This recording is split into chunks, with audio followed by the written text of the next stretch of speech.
Friends, நம்ம இன்னைக்கு இந்த வீடியோல ரொம்ப ஈஸியா light pink colour rose petals வேணி எப்படி ரெடி பண்றதுன்னு பார்க்கலாம்.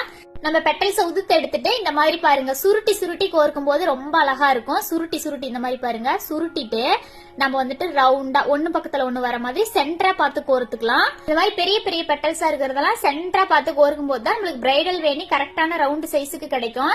அதே சமயம் இந்த மாதிரி கோர்க்கும் போது ரொம்ப போட்டுக்கிட்டு அழுத்த வேண்டாம். நான் இப்ப பாருங்க ஊசியில மென்மையா கோர்க்கிறோம் இல்லைங்களா, இந்த மாதிரி ரொம்ப போட்டுக்கிட்டு அழுத்தாம ஒண்ணு லைட்டா மோதிட்டு இருக்கிற மாதிரி கோர்க்கிறோம் இல்லைங்களா, இதை வந்து நம்ம ஊசியில இருந்து நூல்ல நகர்த்தும் போது அதுவே நெருங்கிக்கும். அந்த டைம்ல நம்மளுக்கு பிரைடல் வேணி பார்க்கும்போது ரொம்ப அழகா இருக்கும். இப்பயே ஊசியிலேயே அழுத்தி அழுத்தி அப்புறம் நூல்லையும் போட்டு அழுத்தினோமா கசகசன்னு இருக்கிற மாதிரி இருக்கும். இந்த மாதிரி பாருங்க ரவுண்ட் ரவுண்டா சுருட்டி சுருட்டி கோர்த்துக்காங்க, பாக்குறதுக்கே ரொம்ப அழகா நீட்டா இருக்கும்.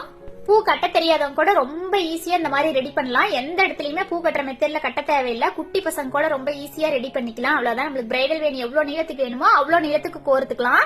கோர்த்துக்கு லாஸ்ட்ல முடி போட்டுக்கோங்க.